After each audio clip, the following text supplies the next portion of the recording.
Salut les amis, j'espère que vous allez bien. Alors aujourd'hui on va faire une petite vidéo spéciale, ça va être une vidéo témoignage. On a la chance d'avoir avec nous Séverine qui a accepté de venir nous raconter un petit peu son histoire.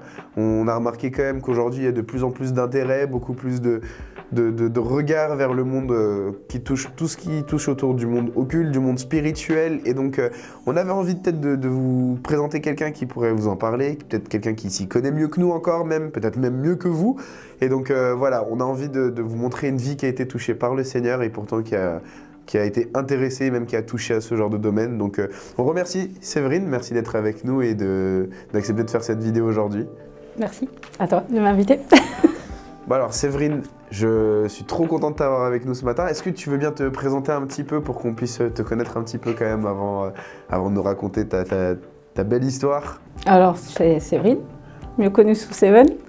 Alors je suis maman de 4 enfants, mariée et voilà.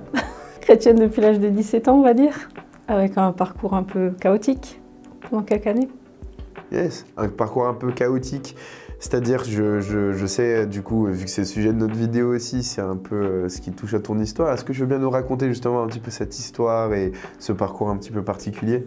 Ça a commencé déjà il y a longtemps, hein. Bien avant que je sois chrétienne. Il faut savoir que je suis issue d'une famille qui est un peu disloquée aussi. Ma maman allait voir des voyantes. Du côté de mon papa, il y a de la sorcellerie aussi. Donc voilà, on baigne un peu dedans. Et en fait, j'ai toujours été tu sais, un peu intriguée par savoir l'avenir, en fait. J'ai besoin de savoir qu'est-ce qui va se passer. Il y a toujours quelque chose qui m'intrigue, tu vois, dans le... Voilà, c'est comme ça que ça commence. Et je sais pas comment raconter, en fait. Il y a tellement de choses, tu vois, parce que ça commence déjà déjà jeune, tu vois. J'ai commencé par les horoscopes, un peu comme tout le monde, hein, on veut savoir ce qui va se passer la veille et tout. Et comme ma maman m'avait mis à la DAS m'avait mis les week-ends pour que j'évite d'être trop chez ma maman, me mettait chez les scouts, donc les caravelles à l'époque, je ne sais pas si ça existe encore. Et on avait fait un week-end, et c'est là où ça a vraiment commencé l'occultisme, où j'ai appris un peu à invoquer les esprits.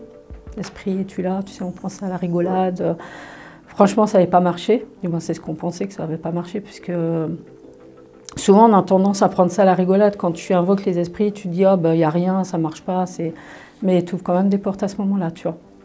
Mais ça, quand tu ne sais pas, tu ne sais pas. Du coup, ça a commencé comme ça, en faisant ça. Puis en rentrant au foyer, j'ai compris qu'on pouvait, avec un verre, on appelle ça un Ouija. Donc j'avais fabriqué un truc et je m'amusais à invoquer pour voir si ça marchait vraiment. Mais ça n'a jamais marché.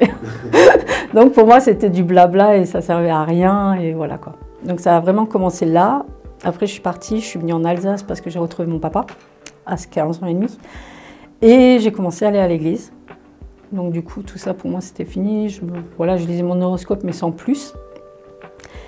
Et à 17 ans, je me suis fait baptiser. Donc voilà, je suivais Dieu jusqu'à mes 19 ans. Et à 19 ans, j'ai quitté l'église et la dégringolade, on va dire, pendant des années. Et du coup, ça a suscité un intérêt pour toi, pour le monde un peu spirituel, occulte, tout ça. Et une fois, du coup, cette petite période, si je peux me permettre, tout ce que tu dis être une dégringolade, c'est jusqu'où ça va un peu, c'est ce que tu as vécu là-dedans, en fait. Ça a été quoi avant que tu en sois là aujourd'hui, quoi? Alors, il faut savoir que déjà, Dieu m'a fait toujours cette grâce d'être toujours consciente de ce que je fais. Ce qui m'a permis de ne jamais aller trop loin dans tout ce que j'ai fait. En fait, quand j'ai quitté l'église, donc j'ai rencontré le papa de mes 2 grands-enfants. Et à côté de chez lui, en fait, il y avait une dame qui tirait les cartes, que j'aimais beaucoup et que j'aime toujours beaucoup malgré tout. Hein. Et du coup, en sachant qu'elle tirait les cartes, je traînais beaucoup avec elle. Parce que j'avais envie de savoir toujours cette histoire, de savoir l'avenir, qu'est-ce qui est prévu pour moi, tu vois. Donc c'était assez... En fait, ouais, j'ai toujours été entourée de ça, tu vois, de personnes qui sont dans l'occulte. Parce qu'en fait, comment expliquer? Les gens, tu vois, pour eux, à partir de l'horoscope, c'est rien. Tirer les cartes, c'est rien. Lire le marc de café, tu vois, c'est des petits trucs. Le magnétisme aussi. J'étais allée voir des magnétismes quand j'étais plus jeune aussi. Toutes ces choses, en fait, pour les gens, ce n'est pas grand-chose parce qu'ils ne connaissent pas le monde spirituel. Donc c'est rien, mais tout ça ouvre des portes pour t'emmener toujours plus loin, tu vois. Et du coup, ben ouais, cette dame me tirait les cartes. Après, quelques années plus tard, ben, je me suis séparée du papa de mes grands. Et c'est là où ça a commencé, parce que j'ai rencontré une sorcière, tout simplement. Une vraie sorcière. Hein. Ouais. Et c'est avec elle que j'ai commencé en fait à pratiquer, tu vois.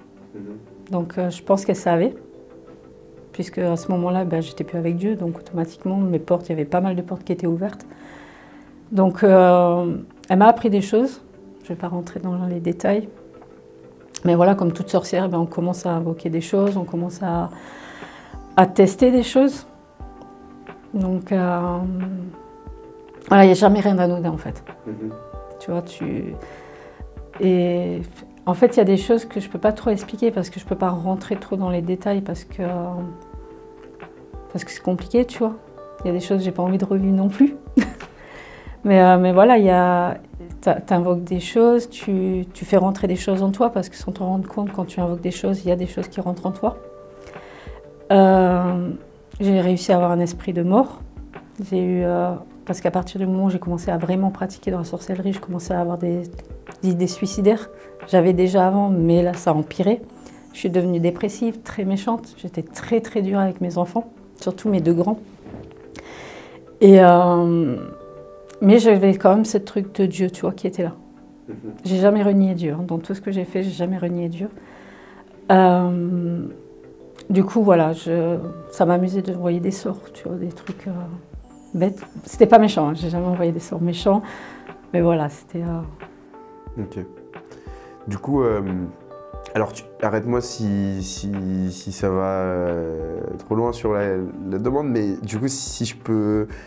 me permettre un petit peu, parce que je pense aussi ça peut être intriguant aussi à se poser, c'est si on devait mettre des termes un petit peu sur ce que tu as été ou ce que tu as fait, on peut dire que tu as fait donc de la sorcellerie là-dessus, et on peut parler peut-être à cause des choses que tu as invoquées, de ce que tu as vécu, on peut même parler de possession pendant une période, ou tu penses que c'est trop poussé? Non, je pense que tu peux. Ouais. Ça peut aller jusqu'à là. Ouais. Alors pas possession au fait de il y a quelqu'un genre... t'as quelqu'un d'autre qui part à ta place, il faut vraiment aller très loin pour avoir ça. Genre certains chanteurs, tu vois, on va prendre des exemples de chanteurs qui disent, je sais plus c'est quelle chanteuse là qui est soi-disant, des fois c'est romane, des fois c'est pas romane, tu vois, il y a une chanteuse qui est comme ça. Donc c'est qu'elle est vraiment allée loin, ça c'est quand tu signes des pactes et machin, tu vois. Donc ça va très très loin. Mais, et pour avoir le succès, tu vois. Ouais. Mais du coup, moi je suis pas allée jusqu'à là, mais je sais que j'avais un esprit d'un enfant mort, parce que j'ai invoqué une personne morte. Et j'ai dû être libérée de ça, tu vois. Donc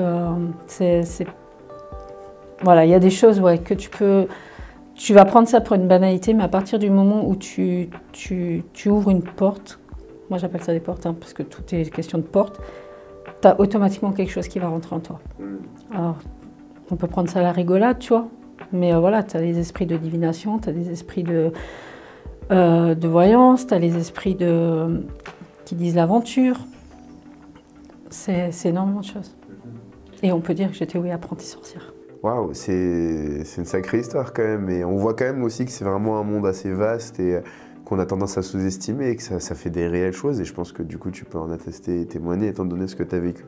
Juste par rapport à toi spécialement dans l'avant, juste au niveau de l'état d'esprit, comment tu visualisais ça? Quels étaient tes objectifs? Est-ce que tu faisais ça vraiment parce que tu trouvais ça bien ou parce que ça te faisait du bien ou quelque chose comme ça? Ou c'était vraiment juste parce que ça t'intriguait? Je suis très curieuse. D'accord. J'ai besoin de savoir les choses. J'aime beaucoup. À l'époque du moins, j'étais très très curieuse. Et ouais, le fait de savoir, tu vois, en fait, tu as un pouvoir. Tu as un pouvoir, tu peux... Comment expliquer? Si tu préfères maintenant, je vais te donner un exemple bête, tu vois, tu m'envoyais un SMS, avant d'ouvrir les SMS, je pouvais déjà savoir ce que tu m'avais écrit. Donc, c'est des trucs... et puis, ça avance, et puis tu dis, ah, ben, j'ai plus de pouvoir. Mais en contrepartie de ça, tu n'es pas bien. Parce que du coup, ben, j'avais la dépression, j'étais dépressive, je voulais mourir. Et heureusement, Dieu m'a gardée. Parce que bon, il faut savoir que j'ai été baptisée à 17 ans. Et ça, c'est très important de savoir dans mon histoire. Quand on se fait baptiser, on reçoit une prophétie de baptême. Et ma prophétie de baptême, je la mettais toujours dans ma Bible. Et pendant des années, en fait, je ne trouvais plus cette prophétie de baptême. Ma Bible, je l'ai pris, je l'ai secouée dans tous les sens. Et le papier est jaune. Hein. Le papier de ma prophétie, je crois que je l'avais montré, non? Je suis sûre. Et donc, tu ne peux pas la louper. Et en fait, tellement ce mal-être, tu vois, était là, tellement j'étais pas bien, que le jour où j'ai voulu finir avec ma vie, tu vois, je sais pas si je pourrais raconter, mais voilà, j'ai donné mes enfants à garder, tu vois, à leur papa parce que je voulais me suicider, tout simplement, tu vois, après tout ça. Donc pour te dire à tel point ça allait pas. Et il y avait toujours cette voix qui me disait, il faut que tu meurs, il faut que tu meurs, il faut que tu meurs, tu vois.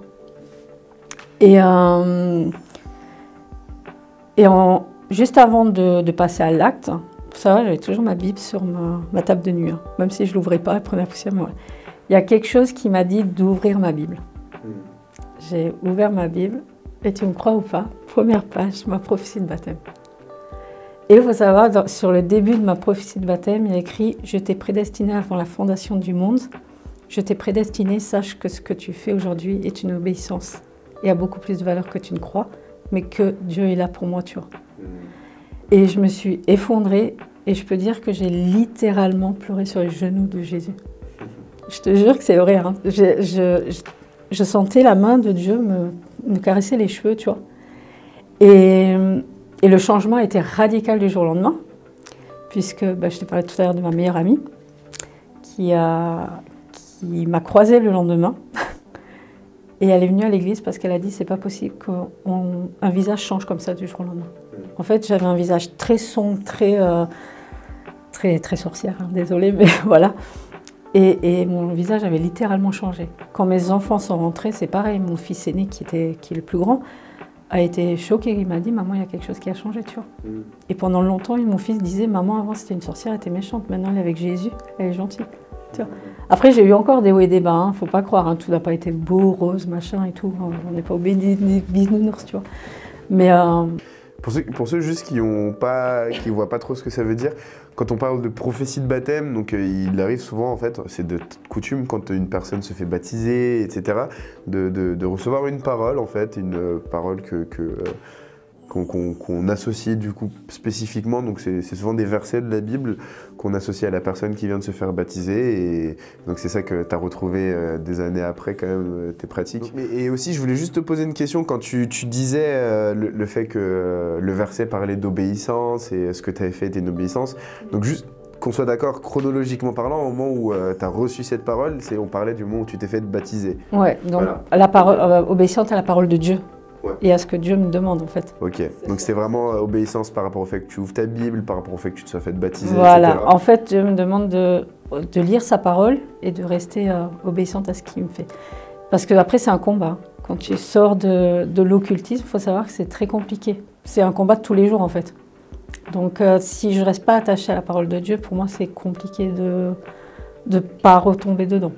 Ouais, juste pour peut-être encourager aussi peut-être les personnes qui regardent cette vidéo, comment tu décrirais un peu du coup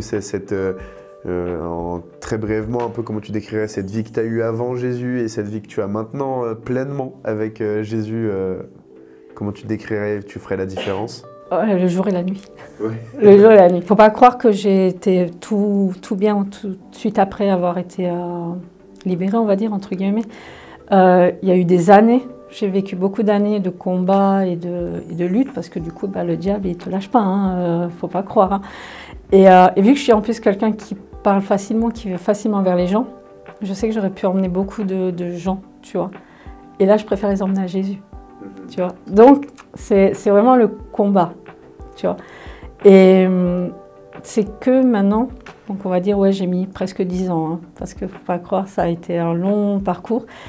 C'est que là, depuis quelques années, où vraiment je commence à me sentir bien, où je marche vraiment droite, où j'essaie de ne pas rechuter. Et où voilà, je suis heureuse, entre guillemets, même si c'est pas tout le monde toujours heureuse. Je suis bien, j'ai une paix. Ouais,